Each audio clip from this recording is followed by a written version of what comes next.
And I love Blair's little woo as they pull out. Yeah. What's with the can opener when they get to the car, too?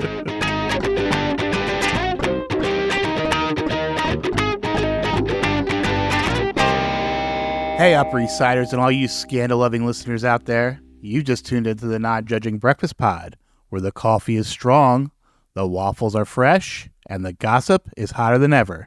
My name is Leif, and I'm your seasoned Gossip Girl veteran. And I'm Steve, the newbie, the greenhorn, the rookie, what am I now, Leif? The new guy for season 4. Well, at this point, you can't show up at a masked ball and not expect at least one social climbing doppelganger to try and impersonate you. Yeah, as long as they keep the ether out of my mask, I think I'll be okay. Fair enough. So here's the deal, folks. Leif has been watching Gossip Girl since it first aired, and I'm diving in for the first time. And together, we're your dynamic duo, bringing you all of the drama, romance, and sometimes questionable fashion choices of this iconic 2007 series. Bring your magnifying glasses because each week we're dissecting every juicy detail of the show, one episode at a time.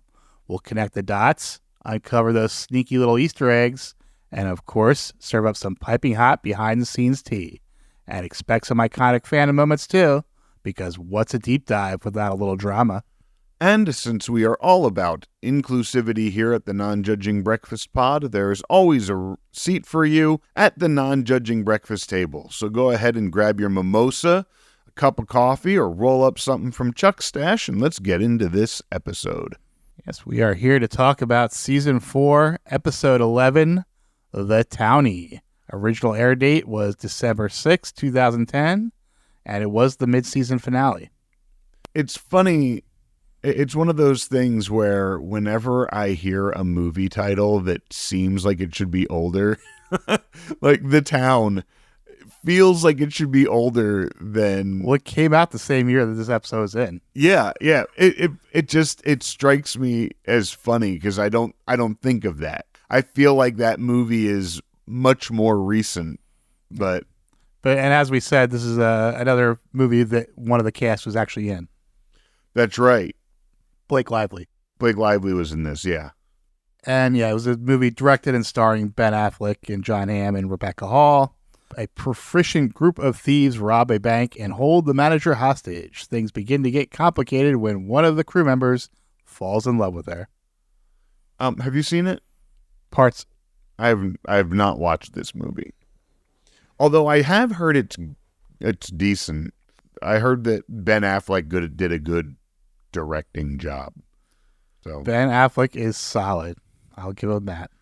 Yeah. Honestly, I like Ben Affleck a lot more than people give him shit for. In general.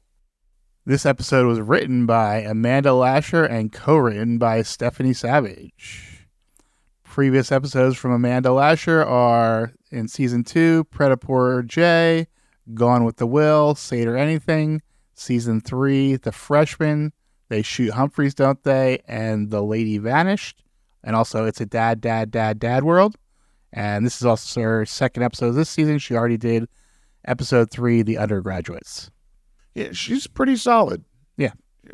For the most part. Funny. Because a lot of these episodes have some really funny moments in it, and this one had some laugh out loud moments. Goodbye, my friends.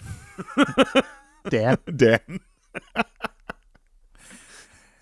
Episode was directed by Joe Lazareff. As we said in the past, he is mainly a producer, but has also directed quite a few episodes. Oh Brother, Where Bart Thou, How to Succeed in Business, The Empire Strikes Jack, and War at the Roses. And if I remember correctly, he's the one that filled in for Much I Do About Nothing. Correct. When Norman Buckley broke his nose. Yes. Who needs a behind-the-scenes book? We can do it ourselves. Yeah. Well, they came out the OC behind the scenes book 20 years after the start of the show, so we're coming up on that in a couple of years here. Yeah, about 2 more years. Yeah. Well, we're already almost in 2026. So. Oh wow! Oh geez, you're right. We're like November is the end of is Saturday. Yeah. Why don't you go ahead and read us that Vulture recap?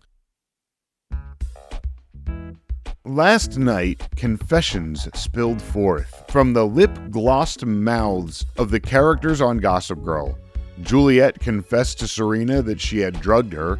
Lily, confronted by Serena, admitted that she forged her daughter's signature on an affidavit, falsely accusing her teacher of rape, and that she was planning on selling Bass Industries behind Chuck's back. And Nate's mother admitted something that all Upper East Siders know, but would ordinarily never admit: the parties are way more important than family.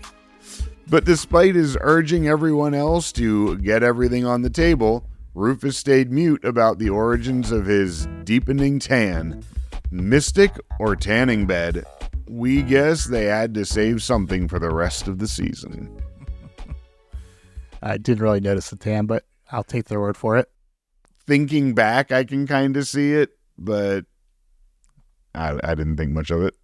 Well, we go into Act 1 with a Gossip Girl monologue. Spotted, Dan and Blair exiting St. Ambrose with espresso doppio for 2. We hear it's not the caffeine that got them talking a mile a minute. It's a mission. I was so excited from the start of this episode to have a Blair-Dan team up. As we see at the beginning here, Blair and Dan are walking the Manhattan streets reviewing what they know about Juliet's plan. After they and the audience are fully caught up, the two enter the Ostroff Center. Gossip Girl's really good at this. At these catch-up moments where they don't always feel like recap exposition. They do feel like natural conversations between two people.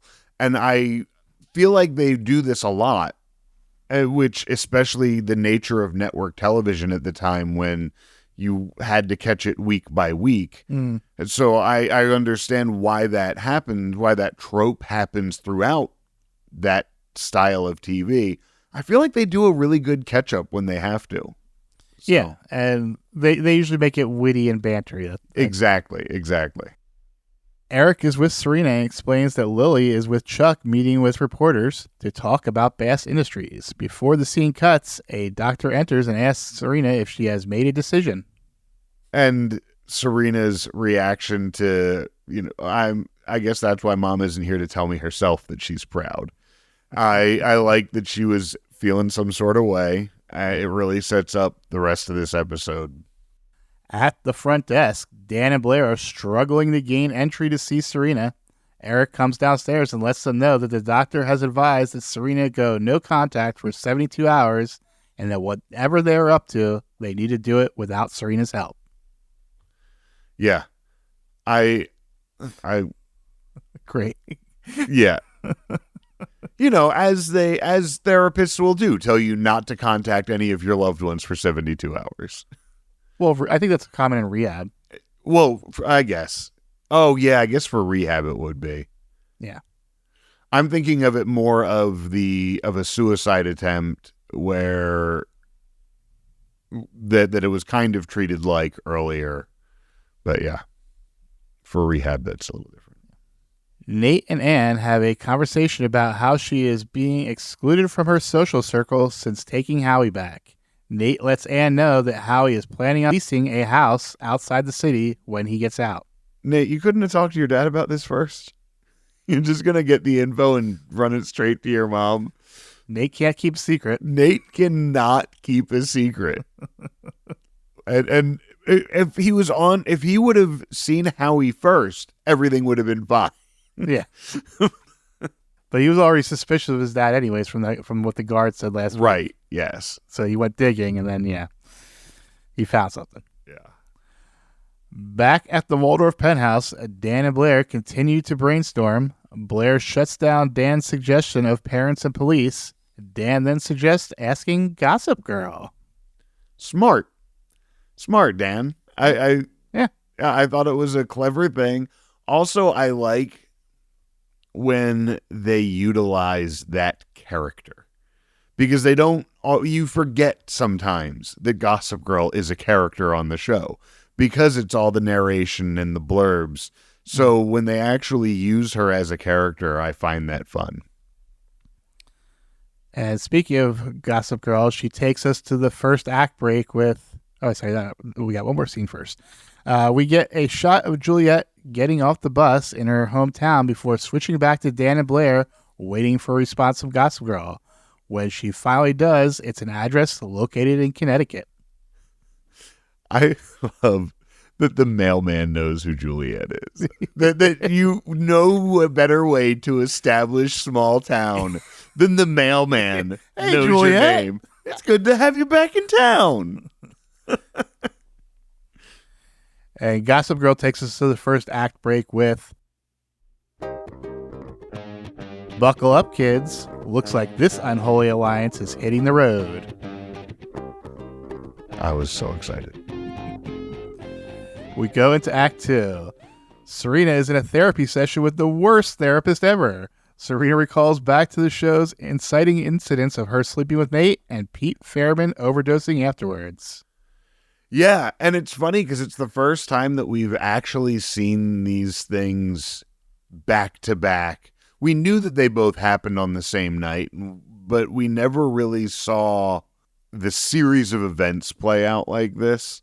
Yeah, I'm not an expert on therapy, but I don't think you're supposed to judge your patient. No, you're really not. I would never do that. You're really not supposed to do that. At least not openly. Yeah. Keep it to yourself. So when you were banging these dudes all the time...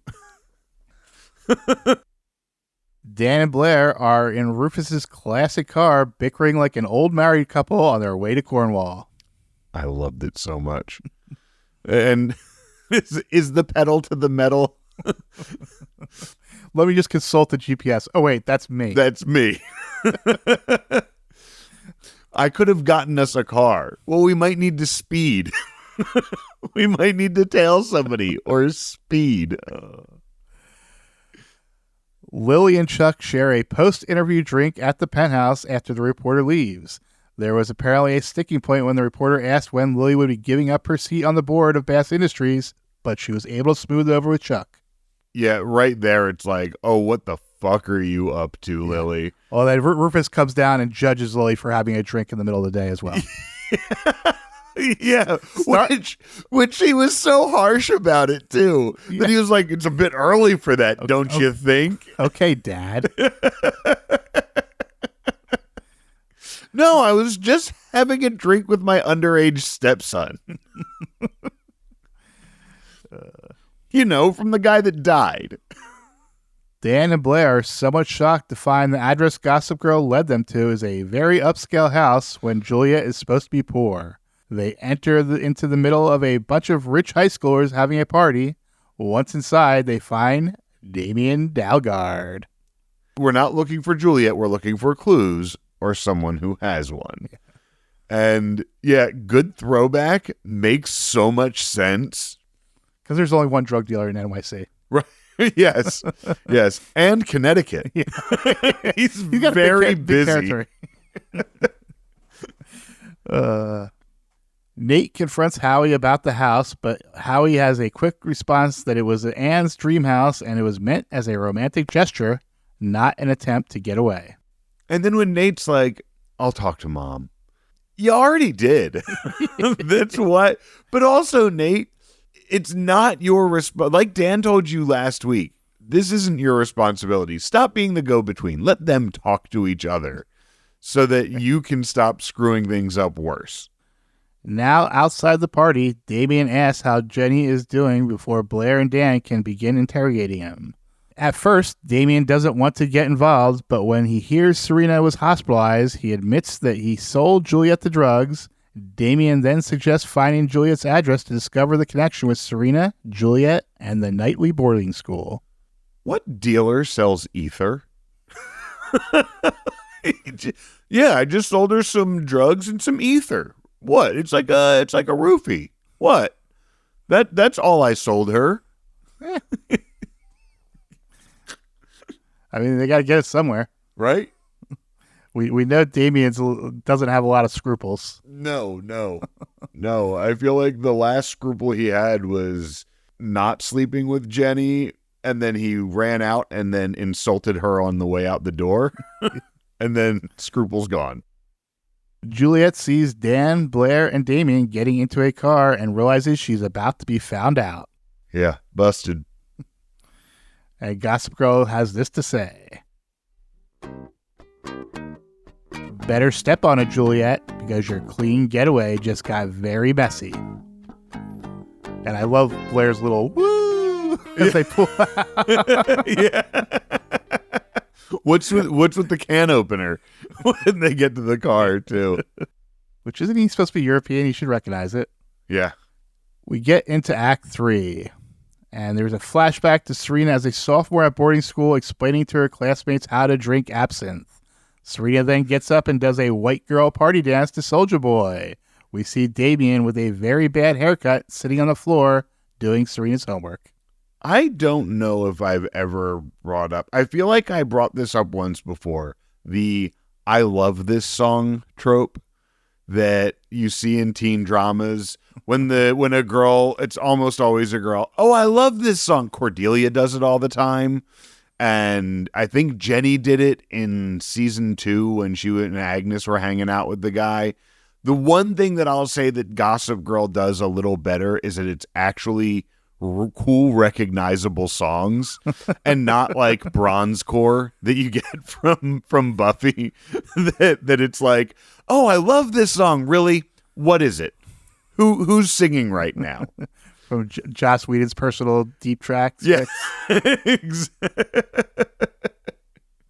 Blair, Dan, and Damien arrive at Juliet's house and are greeted by her mother, who lets them know that Juliet is out running errands. Blair convinces her to let them come in to wait. They quickly learn about the Juliet-Ben connection, and Damien recalls that there was a rumor that Ben slept with Serena. Yeah. Yeah. Oh, he just recalled, but I guess we haven't seen any of the other stuff yet. And did we know that he was like the nerdy guy doing her homework? No, we just knew that she went to school. He went to school with her. Okay. He said he always had a crush on her. Yeah, I remember that, but I couldn't remember if we knew that he was like doing her homework too. I don't believe we did. Back at therapy, Serena begins to explain that despite the partying at Nightly, there was one person that treated her differently. We see a flashback of Serena and Ben being flirty outside of school. Yeah. And I'm going to have more to say about this as we go on. This one right here. Oh, you're into this. You want more information on this? Cool. Here's my office hours. Now, would I in that situation sit and have a chat with a student? Maybe, but not with that level of friendliness. Yeah. There's something established. I was actually just talking to my kids about this because they're both studying to be teachers, that the second someone's in my classroom, I have this wall. That it is the we're not friends wall, because you can't be friends with you can't be friends with teenagers when you're in your 30s. It's weird. Yeah. And you definitely can't be friends with your students because you have to fail students, and you can't put friendship in the way. And I really feel bad for Serena because like any teacher that pays attention to her either wants to fuck her or fuck her boyfriend. Yeah, exactly. At the end of the flashback, we get Damien seeing Serena and Ben together, and then we come back to the present with Damien explaining how Serena went from party girl to good student seemingly overnight. Damien goes on to explain that he started to believe the rumors when he saw Ben and Serena at a B&B across state lines. Right. And we see the flash? That's coming up still. Okay. So I'll have more to say. Yeah. We get another flashback, and we learn that Ben was taking Serena to see the Vassar Library and got a flat tire. You should be fired. Since there is a bad storm outside, Serena suggests they get a room for the night. Ben doesn't deny having feelings for his 16-year-old student, but he does, quote-unquote, the noble thing and says he will go out and fix the tire and take her home. Yeah. Yeah, you deserve to be fired. Yeah. It's also a crime just to take her across state lines. Yeah, you committed a crime. You took a 16-year-old across state lines. Then you brought her to this hotel and you were like, well, hey, I'm totally into you and I totally dig you and I won't say I'm not, but I'm not going to bang you because I'm your teacher. That's not okay. No. That's not okay. It is the answer, and the brushing hair out of your student's face is not okay. You absolutely deserve to be fired. Do you deserve to be in jail for the amount of time that you're seemingly in jail for? Probably not, but you definitely should not be working with kids. No. We shift back to Serena in therapy, saying Ben was the only guy to ever turn her down. She claims to have been in love with him. Yeah, of course. He was nice to you for 5 minutes, Serena. Of course you're in love with him. Juliet takes a call from Ben, and she explains that Dan and Blair have probably figured out everything out, but she is going to finish this once and for all. Ben begs Juliet not to go after Serena again, but she hangs up on him. Ben is desperate to make another call to warn Serena when he spots Nate exiting the prison and tells him to check on Serena. Juliet, what are you going to do? In your mind right now, Juliet, when you get out and you go into the building, what is your plan here? Because you go in and you talk to her. Were you going to kill her? I mean, from the entrance she made, I would think so. Yeah, it seemed like she was going in there to murder Serena. and that's how you're going to do it? Just turn on the light and then ask her a few questions first? Like, where's your commitment? Nate calls Dan and loops him in on what Ben told him. They decide that Serena should be safe at the Ostroff Center, but they all need to meet up at the Vanderwoodson penthouse to find Juliet. Yeah, I thought this was funny. Juliet's probably going to the Ostroff Center, so we should meet up at the Vanderwoodsons since both of us are out of the city. Like, why wouldn't you meet up at the Ostroff Center? And then Serena returns to her room to find Juliet sitting in the dark like a James Bond villain. And that's why she was asking the question, because she's a James Bond villain. Yes. No, Serena. No, I don't expect you to talk. I expect you to die. Yes. And Gossip Girl has this to say. Uh-oh, S. You got a surprise visitor, and she's about to give you shock therapy. We move into Act 4. On the way back to the city with Damien in the back seat, Dan and Blair continue to bicker. Blair calls Dan out for giving up too much for Serena. You jealous, B? Yeah. And I loved how he was like, I haven't given anything up for her. She's like, oh, yeah, except your time, and you're here with me. And when's the last time you've written anything? I love that Blair just, it's like she has a mental Rolodex of anything that can hurt anyone at any time. Like, Yeah. Oh, Dan just came at me slightly. I'm going to stab him in the writing. And just digs. Yeah. And I love it. Juliet is explaining her whole plan to Serena. She then tells Serena that she is Ben's sister and that he went to jail because of an affidavit signed by Serena saying that Ben and her had sex at the B&B. His lawyer advised Ben to take the plea bargain that Serena's family pressured the DA into offering.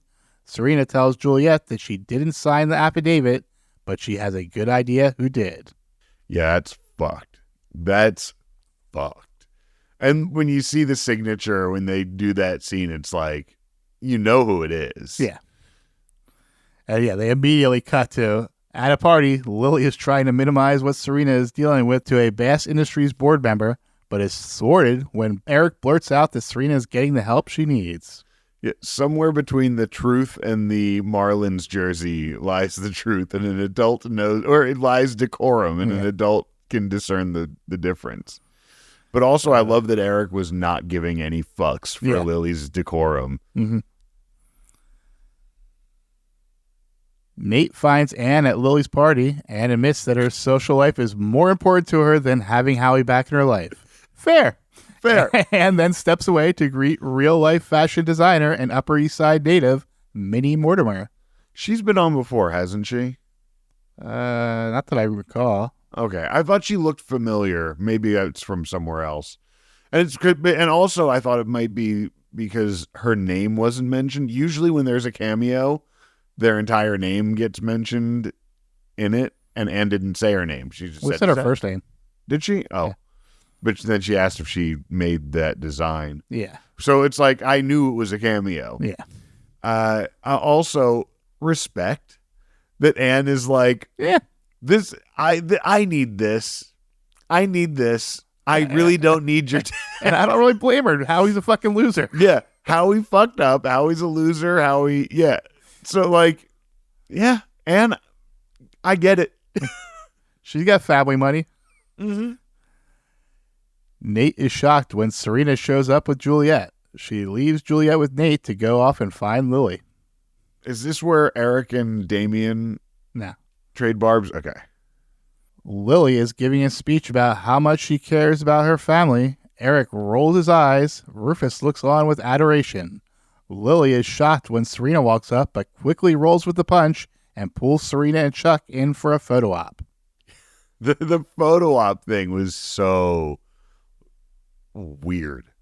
And especially because there's Eric, who's not in any of these photos, too. Oh, let's get a family photo of my 2 kids. Blair, Dan, and Damien arrive at the party and ask Eric what's going on. Eric is disgusted to see Damien there and thanks Dan and Blair for the ride and announces he's out of here. Why did he come up to the penthouse at all? Yeah, what? Yeah, they do this a lot.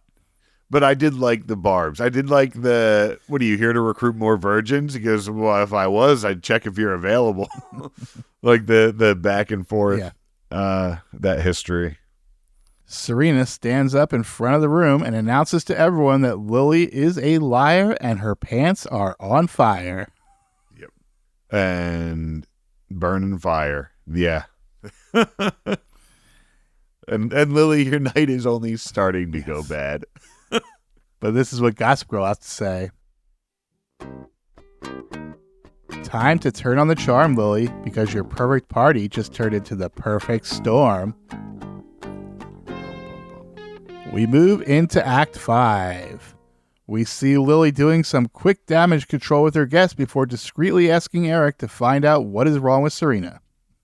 Yeah, which again, Serena came in clearly upset with you, and you're sending Eric to go find out what's going on.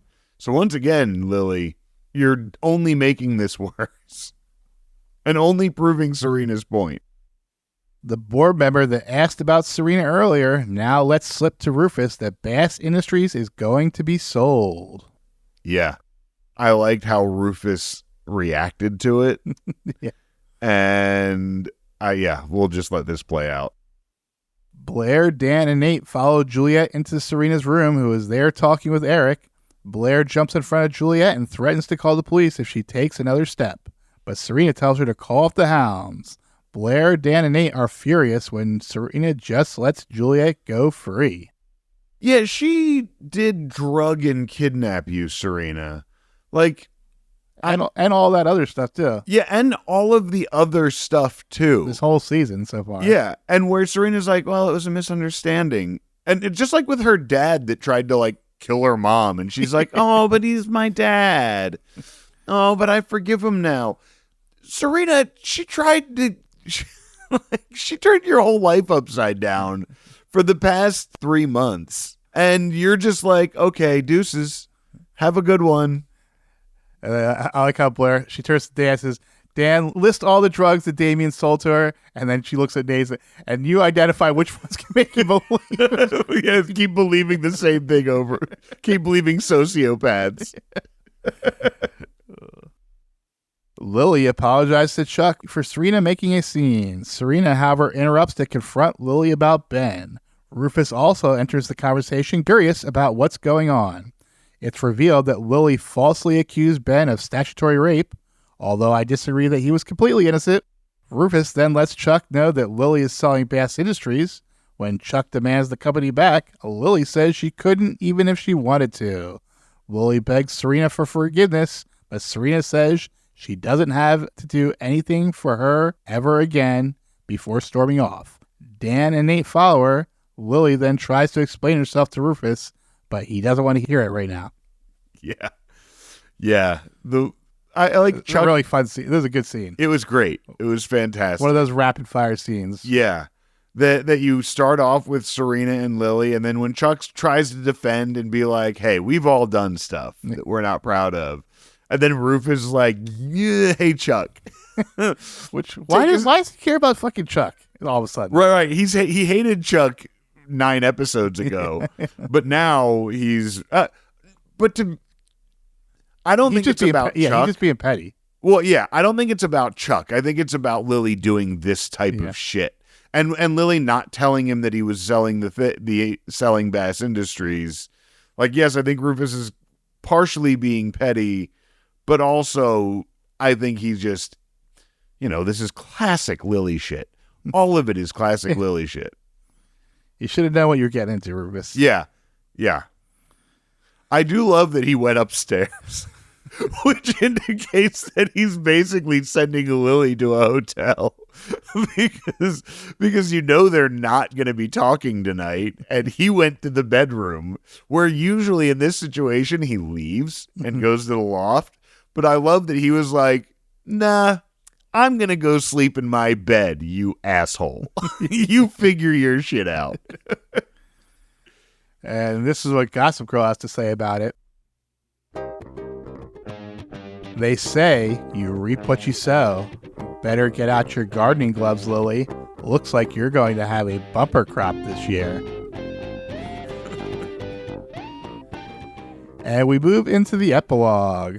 The non-judging Breakfast Club, which now includes Dan, are finishing a home-cooked meal at the Empire, debating on who is going to clean up.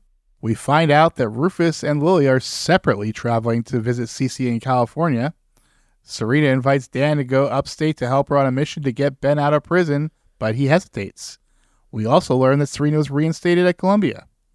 Blair is paying close attention to that conversation, and when Chuck re-enters, bags packed and off to New Zealand, Nate says he will walk him out. Yeah, I thought the meal thing was a little out of nowhere, like a little weird that it's, oh yeah, now Dan's cooking for everyone. Sort of. And the whole experiment in middle class and not wanting to clean up after themselves, I thought was funny, but I was also like, where did this come from? Mostly because Dan was there. Yeah. Well, I mean, assuming it was their holiday dinner because they're all going to be going off on other things. Yeah. They're not. Right. I guess more just the fact that, like, Dan being there. Yeah. But then also they needed someone. They just wanted someone to cook for them, I guess. But it was Dan's idea to have home cooking. They could have just ordered a room Oh, service. yeah, that's true. From the hotel that they're in. Yeah. But I think it's a signal that Dan is kind of officially part of the gag now. Yeah. I kind of felt that, too, that, like, Dan is now one of them. Yeah. Blair follows Chuck to the door and questions why he's vacationing so close to Jack and warns him about making a deal with the devil. Chuck replies that shared enemies makes for unlikely friends. Yeah, you're playing with fire, Chuck. You're playing with fire. Serena finds Dan cleaning and apologizes for springing the trip on him. Dan says he would love to go away with her, but he thinks the trip is something she needs to do on her own. They share another chaste kiss. Yeah, and I feel like Dan was right. Flashing back to something way earlier in the episode where Eric was like, hey, Juliet may have been full of shit, but that doesn't mean that Serena doesn't need the help she's getting now. Mm-hmm.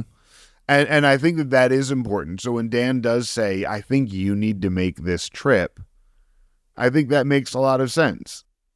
Nate is on the phone with his dad, who is telling him about the halfway houses. Nate offers to let Howie stay at the Empire with him and Chuck. Interesting. I think it is the Natest thing to do, to get his dad out of prison and invite him to come live with him. And why not? No, yeah. I'm nervous about it because he's doing it, which means it's going to have plot points, which means that Howie's going to do something to be an asshole at some point. Like, Howie has to fuck this up.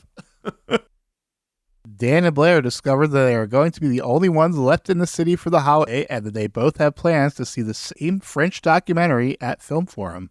Nanette. I'm going to see Nanette.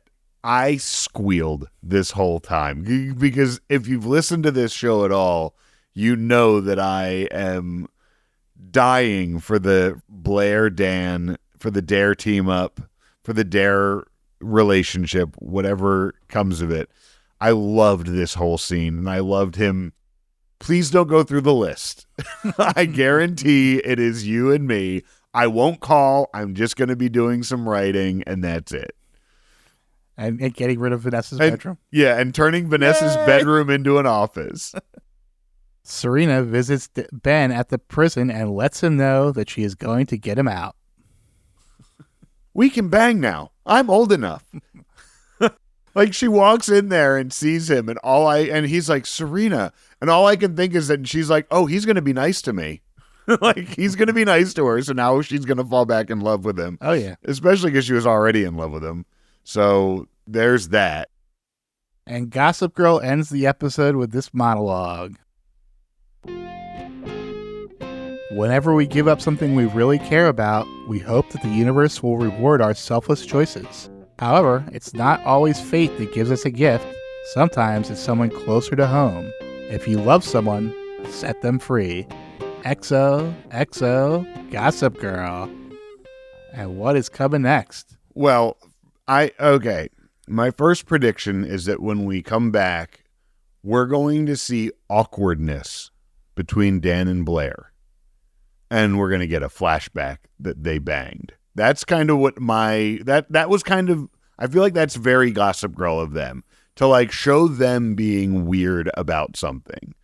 I think that Serena is going to start getting conjugal visits for Ben. I definitely think that Ben's going to be nice to Serena. She's going to fall back in love with him. She has a pattern that she does that kind of thing. I will say, if Ben graduated from college and started teaching right away, because I got the impression new teacher, right? So maybe 22, 23 when he started teaching. So maybe 26, 27 now to a 20-year-old. Maybe the most appropriate relationship. If they had just met now. Yes. No. I'm yes. If they had just met now, I'd be fine with it. Yes, because the 22 to 16 was fucking wrong. Yeah. And yes. And that just taints the relationship from entirely. Yeah, absolutely. It is still Gossip Girl. And they're going to want us to forget some shit. Yeah. They're going to want us to not do math and forget shit. Yes. Oh, and Lily is fucked. So I'm worried that we're going to get another Lily Rufus storyline, which they've been so good this season at letting Rufus and Lily be parents, and now they're flipping that upside down. Might still be a cool storyline, but I'm worried about it. Let's get into segments. Hello there, Peabody here. And this is the Wayback Machine for traveling through time. And this is my boy, Sherman. Speak, Sherman. Hello. Good boy. This week in fandom, we traveled in the Wayback Machine to the Television Without Pity forums from 2010. They're back just in time for Dare. Oh. Overall reaction, back-to-back great episodes. Feels very season one. Yeah, I really like this episode and the previous one. Yeah. Lily is stone cold. Yes. All about the Blair and Humphrey adventures. Joey Pacey and Mulder Scully vibes coming. And also, but there were a few people that are ardently against them going romantic. One of those people, many years later, is my wife for some reason. She's so dead set against it. And I keep saying, those babies. Just imagine those adorable, beautiful babies. Show her the AI pictures of the babies. Oh, right. Yeah, I'll need to find that. They're on the drive. Yeah. They also said, fuck Rufus for being judgy. Also, why is he helping Chuck? Doesn't he hate him?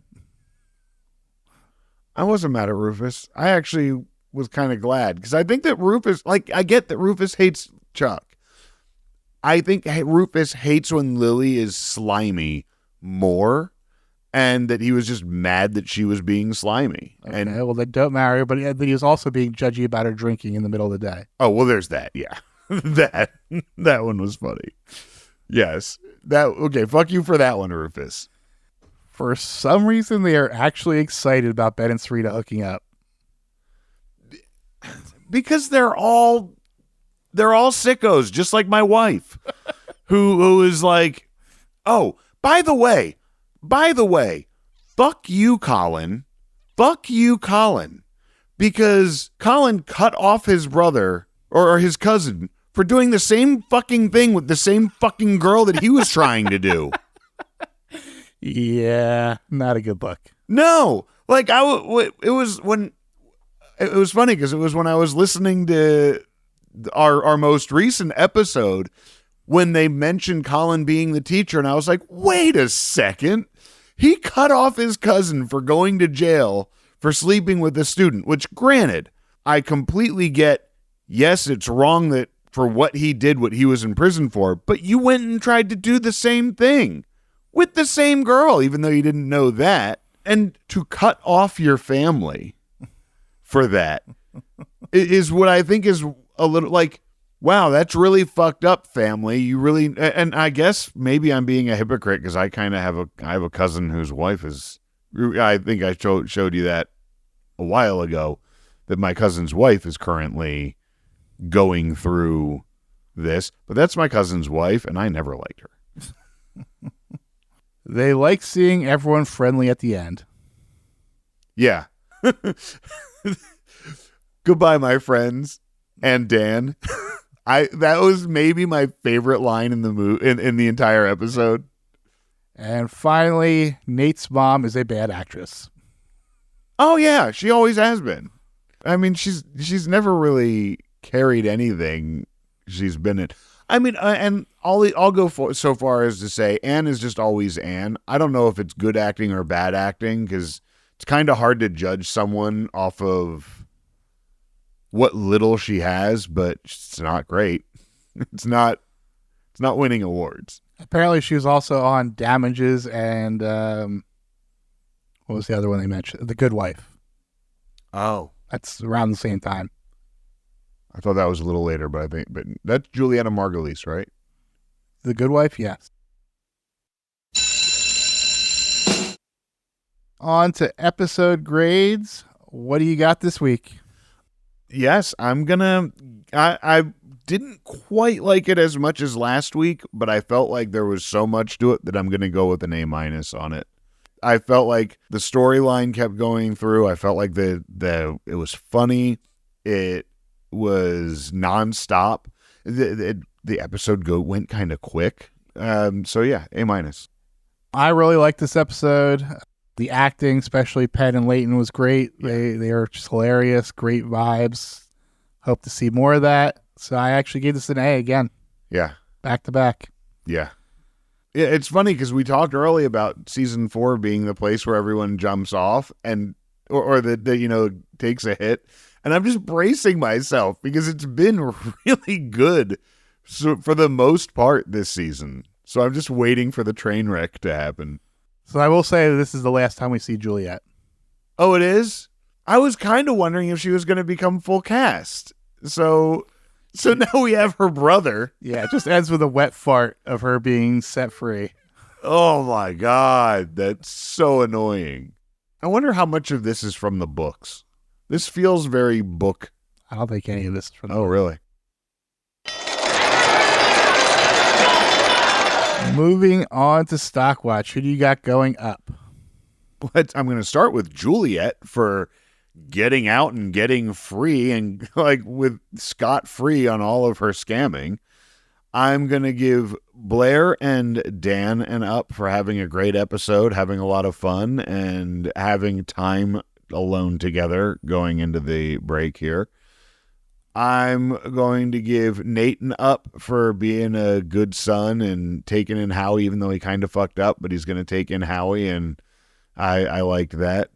I have Serena going up because she's not crazy.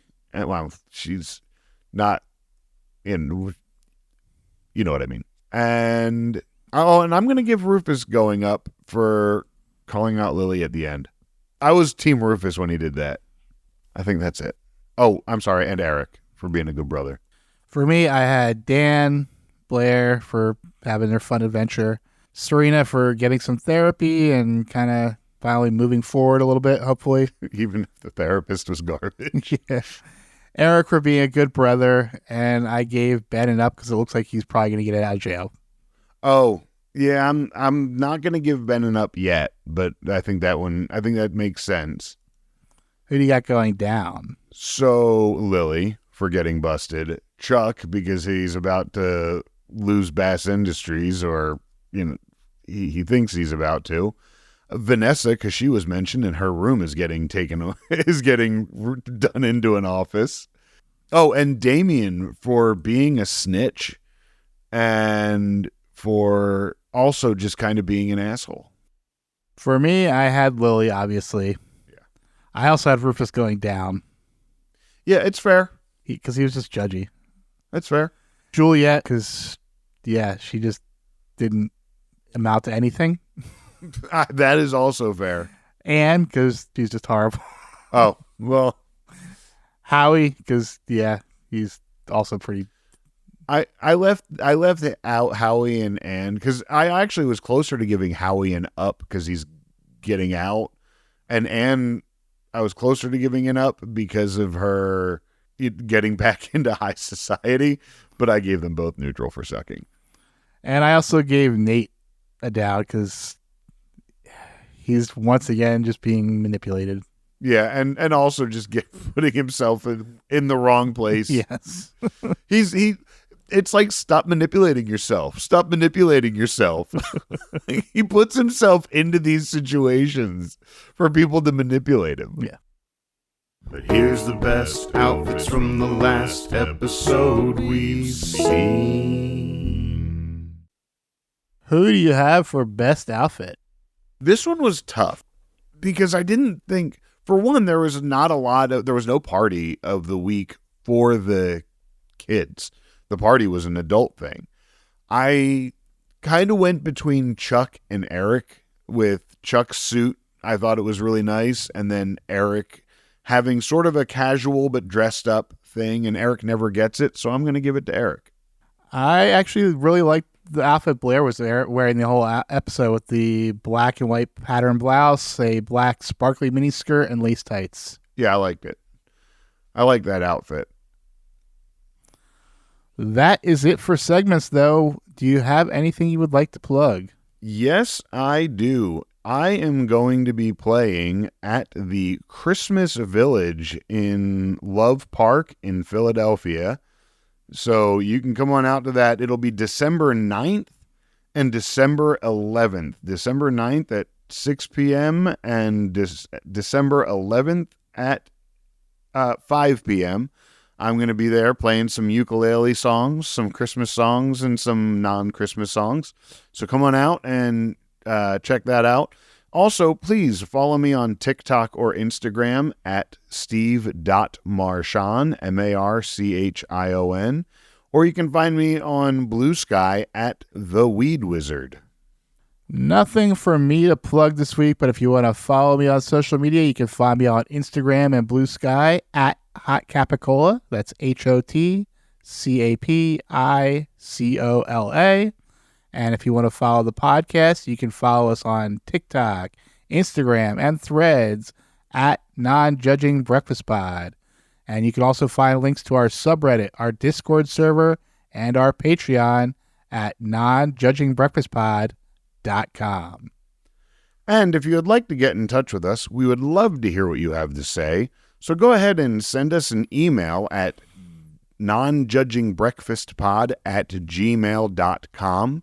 And we'd love to hear your thoughts and read back your email on the show here. And while you're at it, why don't you also hit that like, subscribe, or follow button and leave us a comment. That really helps with our visibility in Spotify and Apple Podcasts. And finally, why don't you go ahead and tell your friends what you're listening to and get them to join in, watch some Gossip Girl, catch up with us every week, and make us your new water cooler talk. And we will be back next week to talk about Season 4, Episode 12, The Kids Are Not All Right. Oh. The episode description reads, a former associate of Chuck's father, Russell Thorpe, along with his daughter Raina, returns to Manhattan with some unfinished business for our Upper East Siders. So finally get rid of Juliet, and now we have a new villain. A new villain coming in. We're actually going to get a person of color on the show, too, actually, him and his daughter. Oh, so we finally have a villain, and it's a person of color. Yes. So fantastic. Good job, Gossip Girl. Yep. Until next time, you know you love us. XOXO. Every time you walk away, run away, you take a piece of me with you there. Every time you walk away, run away, you take a piece of me with you there. Every time you walk away, run away, you take a piece of me with you there. Oh, it seems I'm walking right to your door. My heart's still resting, looking for something more. Are you ever gonna see everything you mean to me? I'm trying really hard to believe. Every time you walk away, run away, you take a piece of me with you there. Every time you walk away, run away, you take a piece of me with you there. Every time you walk away, run away, you take a piece of me with you there. Never feels right when I'm out here on my own. I left last night and it feels like way too long. Are you ever gonna see everything you mean to me? I'm trying really hard to believe. Every time you walk away, run away, you take a piece of me with you there. Every time you walk away, run away, you take a piece of me with you there. Every time you walk away, run away, you take a piece of me with you there. Come back to me. Smile and you'll make my life complete. Every time you walk away or run away, you take a piece of me with you there. Every time you walk away or run away, you take a piece of me with you there. Every time you walk away or run away, you take a piece of me with you there.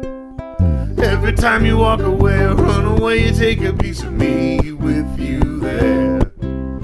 Every time you walk away or run away, you take a piece of me with you there. Every time you walk away or run away, you take a piece of me with you there. Every time you walk away or run away, you take a piece of me with you there. Every time you walk away or run away, you take a piece of me